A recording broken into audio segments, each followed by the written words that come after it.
But let us hit the early Week 10 waiver wire. First, you got to go check for Justin Fields. He's about 70% rostered, 68%, but clearly that needs to be 100%.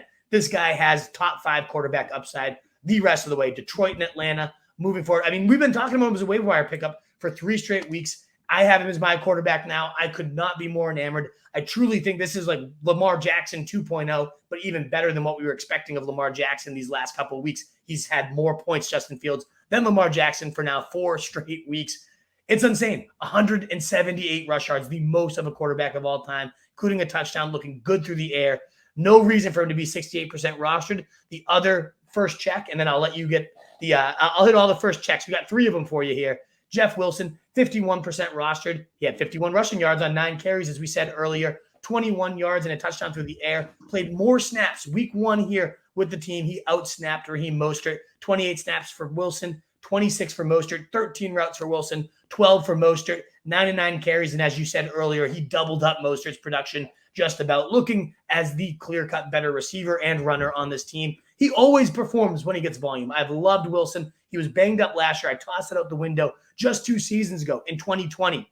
This guy had multiple 20-plus point days with Mike McDaniels as his coordinator, including 2 of 3 of his playoff games in the fantasy playoffs. I think this guy could be a league winner because don't forget, this is the 3rd highest scoring offense in the league. They move the ball with will. They get tons of goal line opportunities. I mean, you saw the play. They hummed it to Tyreek Hill, and he didn't even catch it, but he gets tackled, by the cornerback that can't keep up with him. You're on the 1-yard line and plunge it right in. That's going to happen all the time for Wilson. I fucking love him. I would blow every single inch of my fab if I have any of it left. If he's out there, I would blow the number 1 waiver claim. If he's somehow out there in your league, a lot of Christian McCaffrey owners dropped him. I would go out there and pick him up. Last guy is Isaiah Likely. Ahead of Monday night, he may have already been scooped, 58% rostered, but he had 7 targets, 6 catches, 77 yards, and a touchdown. He could be a top 5 tight end this week if you have not played your tight end yet. Definitely a guy to consider streaming. Now moving on to the number 1 pickup in my opinion this week. OBJ, he's still 22% rostered, believe it or not. Jay Glazer says that he's going to be ready and cleared by the end of this week. So there's already been a few teams that have been name dropped as far as being interested in signing him. Some of those teams pretty exciting. The Bills, the 49ers, the Rams. Rams may be less exciting than they used to be. If I'm OBJ, I'm probably looking to move off them. Also, the Cowboys have been reported as maybe being in the mix. I mean, honestly, any of these teams, you'd think this is a good pickup. I mean, fantasy-wise and real football-wise. I mean, the Bills are calling, apparently. That would be pretty damn sexy, right? Josh Allen. I know there'd be a crowded situation, but there would be.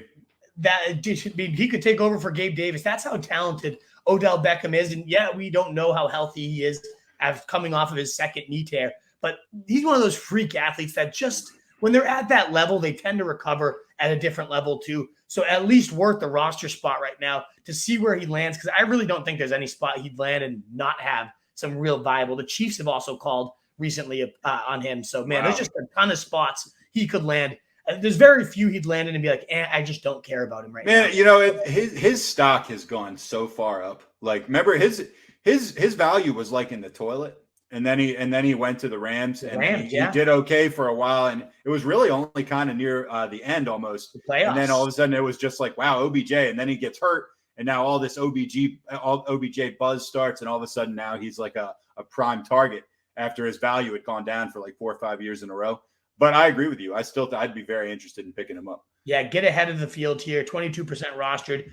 Wherever he lands, and it might not be able to play. And this is definitely a win later type of move. But for your fantasy playoffs, I could 110% see high-end wide receiver 2 value depending on where he lands. You don't know what the schedule is going to be, obviously, until he has a team. But the Cowboys have a decent-looking schedule.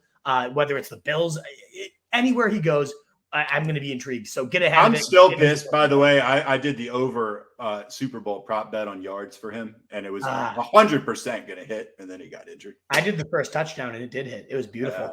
Chuba Hubbard, 34% rostered. A lot of people dropping him when he was named inactive yet this game, but the game illustrated that he can have a big role once he is back. Foreman was definitely a game flow back, was taken out in passing situations. Hubbard did have that role when he was healthy. Remember, he played 60% of the snaps, saw 60% of the carries, and played nearly all the receiving down work in those 3 quarters. He was healthy with Donta Foreman after McCaffrey's injury. So Chuba Hubbard dropped it by a lot of teams, but it's clear this team's going to want him when he comes back. It's a gross situation, but I do think he, on a pretty weak waiver wire, as far as I can tell, he's definitely somebody to consider. Couple tight ends. Cade Otton, 5 receptions on 6 targets, 68 yards and a touchdown, and he actually caught the game-winning touchdown in a pretty awful game between the Bucs and the Rams, a game that the Wolf had referred to as a loser leaves town match. Actually think he might be right as far as the Rams losing that game. But anyway, we've said a bunch of times there just isn't a deep tight end pool. Otton, as far as his game goes, I mean, the guy at 14 fantasy points, something like that, that's nothing to sneeze at. Also, Cole Kmet, guy who hadn't caught a touchdown in like a year and a half until last week, had 2 today.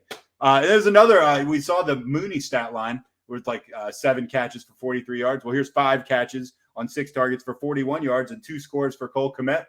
Fields does it the way he does it. He runs. 4-yard pass. Get enough of those, you score, you're going to get some points.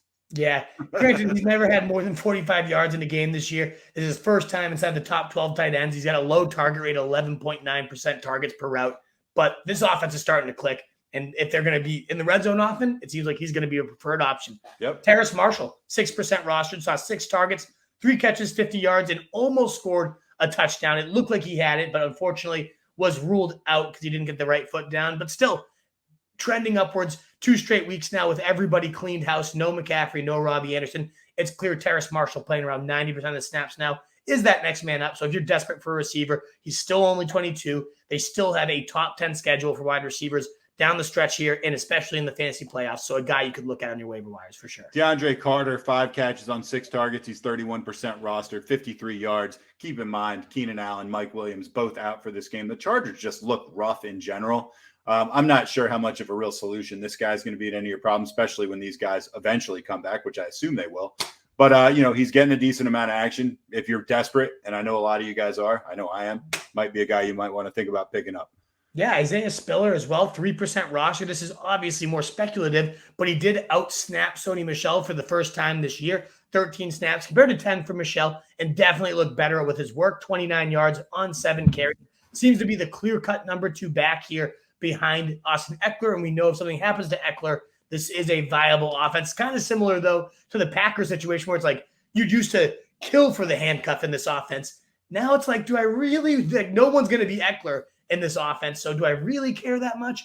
I still think the backup to Eckler is a valuable role. He might start getting in work more in the red zone here, a big back that scored at will in college. So definitely keep your eyes on Isaiah Spiller, as well as the Colts running backs. 4% Zach Moss, 0% roster Jordan Wilkins. Why care about these guys? Well, Jonathan Taylor is banged up, and now Deion Jackson's also banged up.